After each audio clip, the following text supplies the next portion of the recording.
going to be making oatmeal toffee cookies using a recipe I found off allrecipes.com. What I like to do is I look up a recipe that has 4 or 5 stars and a bunch of reviews. You know, if a couple hundred people like it and it gets 4 or 5 stars, probably a good recipe. First step in this, preheat your oven at 300 degrees Fahrenheit and line baking sheets, cookie sheets actually, with parchment paper or aluminum foil. I don't have cookie sheets. Cookie sheets are completely flat. It allows the air to go over them, makes the cookie taste better. These are baking sheets. These will work too. So preheat your oven to 350 and then line these with either parchment paper that's resistant to heat or, like I'm doing, aluminum foil.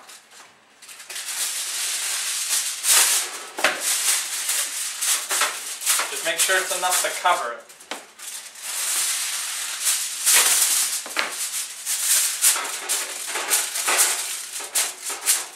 Also, after preheating your oven, if you want, you can set out 3/4 cup butter, which is a stick and a half, to let it soften. I actually remember this time with the help of my mother, but if you don't remember, you can use the microwave to soften it too. But set out your butter now, and it'll be nice and softened by the time you get around to it. Or actually, even ahead of time. Whatever works. Next, you need the beat together, which means to mix very hard your 3/4 cup butter, stick and a half,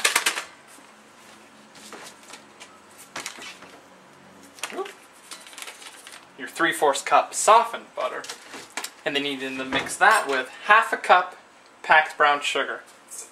There we go. If I were you, I'd start it out slow. If you don't have a KitchenAid or some sort of mixer, you can do it yourself in a medium bowl, but really make sure you beat it because this does it well.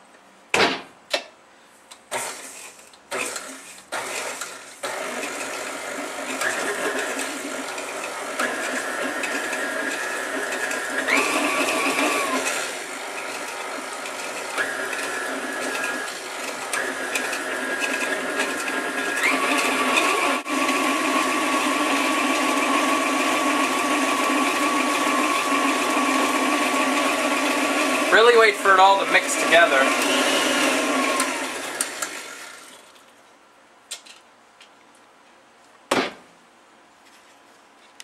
Now we need to stir in 1 egg. 1 hard crack should do to open it up. And a teaspoon of vanilla extract.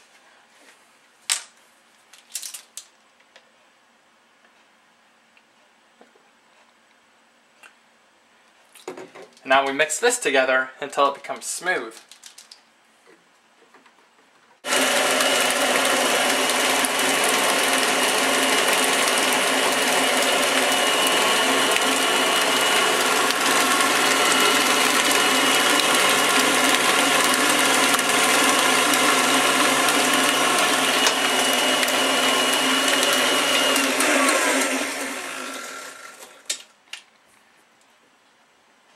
Pretty smooth.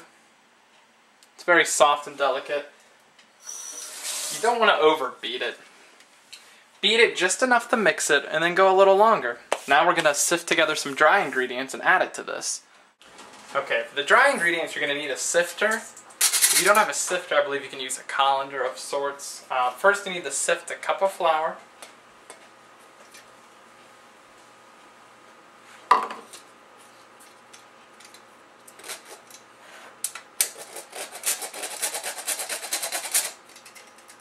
You can shake it or use the handle built in if it has one.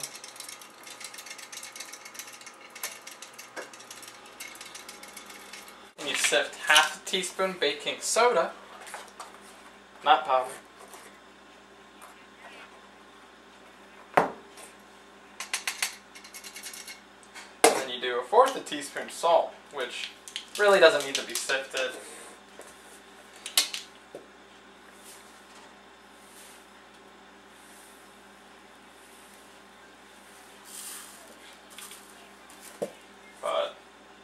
Why not?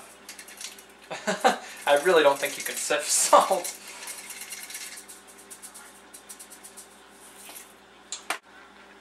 Now we're going to pour this mixture we just sifted into the butter with the brown sugar and the egg and all that. I'd pour half of it, mix, and then pour the rest. Start slow so it doesn't get you all in the face.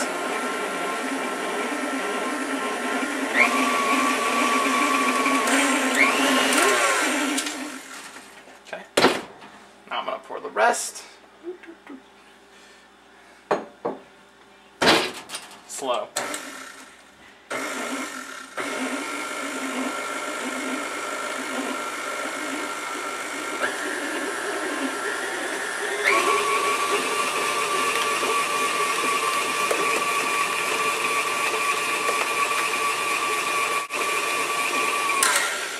Now, trick I learned recently is open it up and push it all down into the center, you know?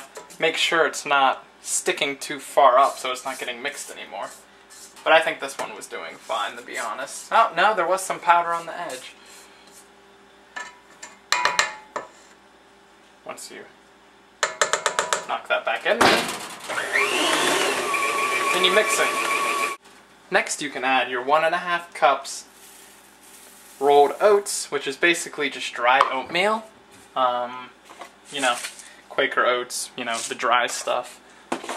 Put that in. 1.5 cups.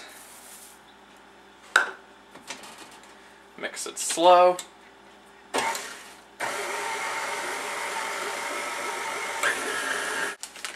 Now you can add half a cup of pecans, chopped into little pieces. I have a bag that's already pre-chopped, so that's convenient. Pour those in. Get the extras.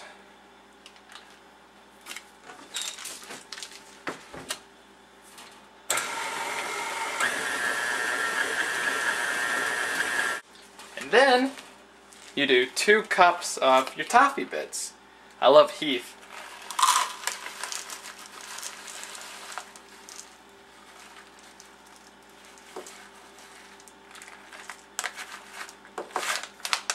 There's 1. Mix that in.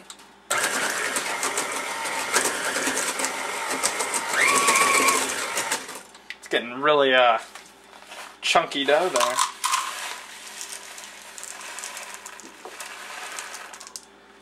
Well, this bag wasn't even 2 cups, but do 2 cups. I mean, you don't have to be exact, based on what you like, you know? Do the rest of the 2nd cup. Mix that all together. Make sure you push all the dough off of here. Or you can give it to someone to lick off. It's pretty delicious. I used to love doing that as a kid. Or, well, when I was younger, I guess.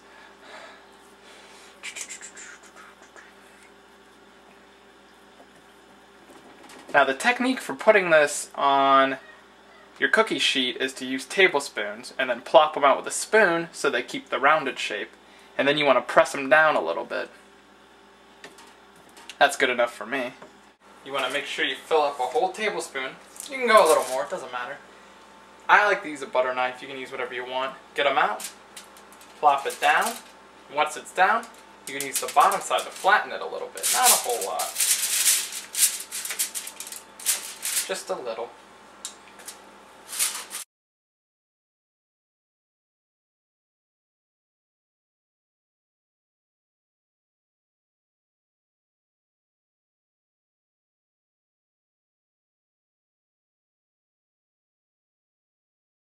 Now that I have all my cookies done, I'm going to want to put them in the oven for 10 to 18 minutes. When they start to look dry, they're done. I like to take them out a little bit early and let them finish baking on top of the oven, like on their own, from the heat of the pan. That makes them chewier. So I'm going to put them in and check them at 8 or 9 minutes, see how they're doing, but 10 to 18. I've let these bake for about 12 minutes, and they look good. They're starting to look dry, and they're starting to look brown in color. What you want to do right when you take them off is put them on a cooling rack. Or if you don't have a cooling rack, you can just put them right on a paper towel.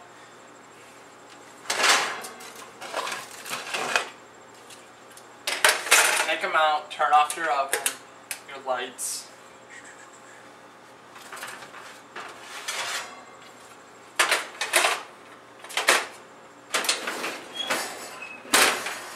And then grab spatula and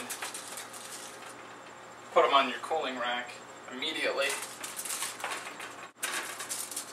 They look pretty good. If you want to cook them longer, you can. I think once they cool, they'll be nice and chewy. So I hope you try this recipe.